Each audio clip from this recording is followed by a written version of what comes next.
Hello, everybody. Hey, Jake here with Clackacraft. I got another real cool little short video I want to show you guys. I get a lot of questions on this. When you buy one of our Magnum power drifters, obviously they come with a jet pump on them. And when you buy the jet pump from us, they do come with a 14-ounce white lithium-based grease tube. And then we also, just out of generosity, will supply you with the gun. I mean, a lot of people won't do that, but I figure I'd get them online and they're not expensive, and I'd rather have my customers have the appropriate tools to take care of that motor and jet pump, because they say after every use you should grease them, and I'll show you how to do that as well. So, but this is the tricky part. They can be really, really stubborn, especially these plastic tubes. They come with cardboard tubes, plastic tubes, who knows, tin tubes, all the above. And with these grease cartridges, you can see there's the end. It opens like a soup can right there. And there's an end with a plastic cap on it. They're all going to be pretty much the same. So the plastic cap I'll show you is the first side will open up on this. And so I get the tape off there. It was kind of a mess. You're going to start getting grease everywhere. So I got my old dirty rag here.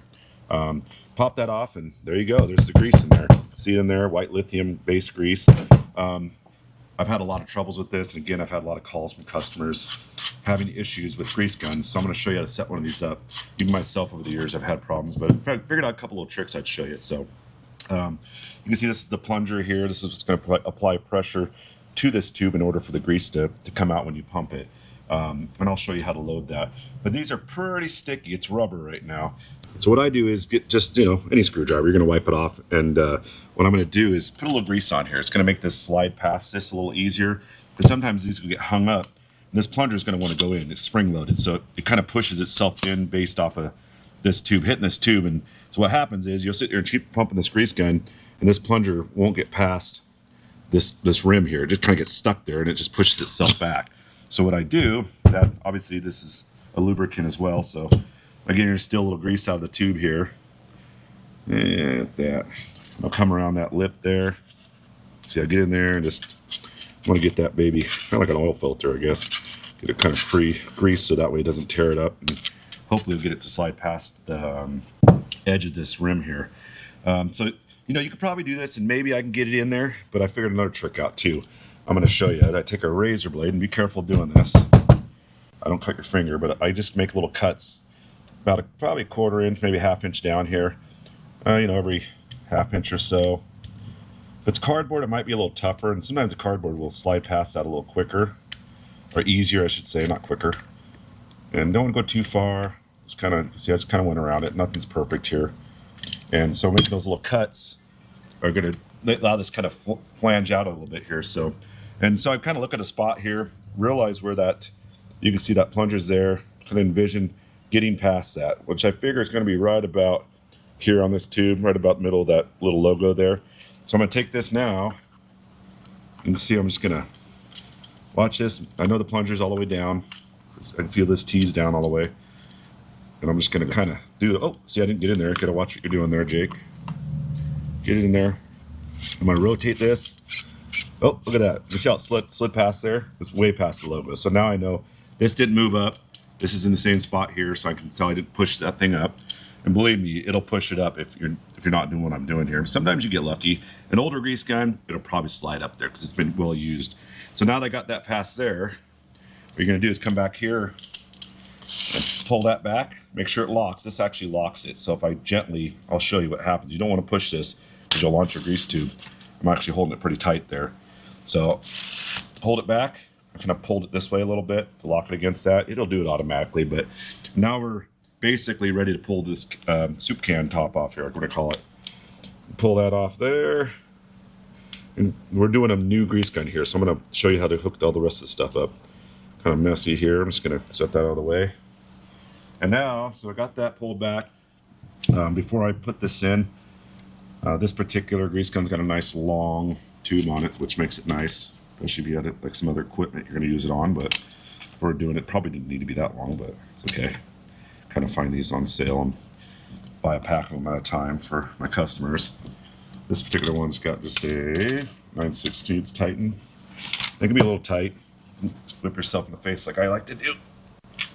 There you go. That's on nice and tight. I know from past, I forget to tighten this guy here.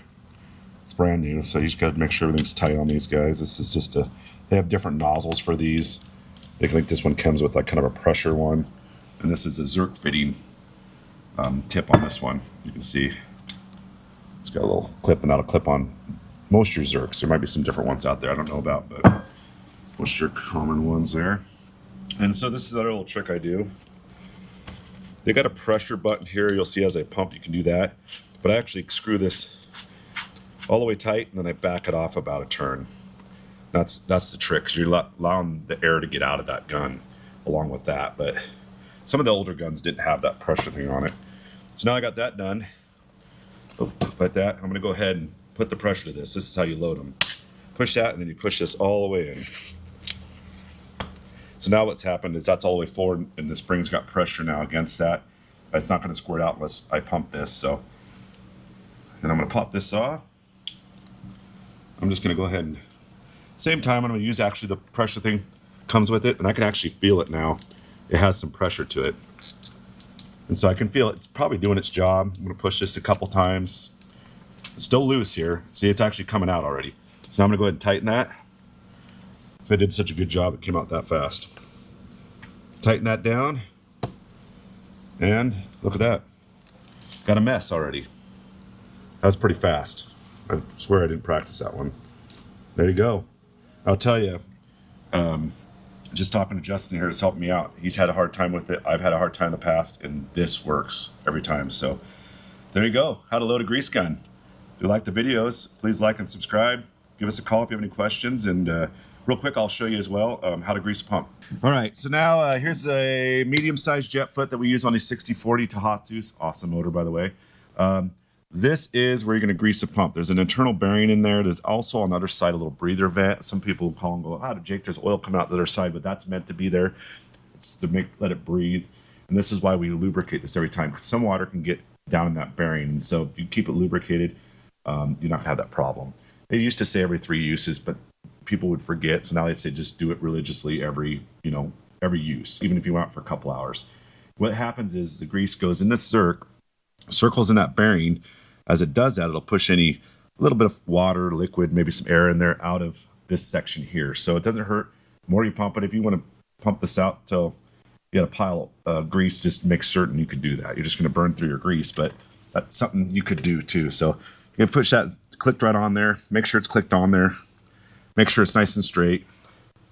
I'm just using old shop rag here. And this is a brand new pump, so it's going to take a lot. When they're new, they probably put a certain amount of install grease in there, but they don't, put it all in there. So this is a good example of a brand new jet pump. Probably about 6, 7, 8 pumps in.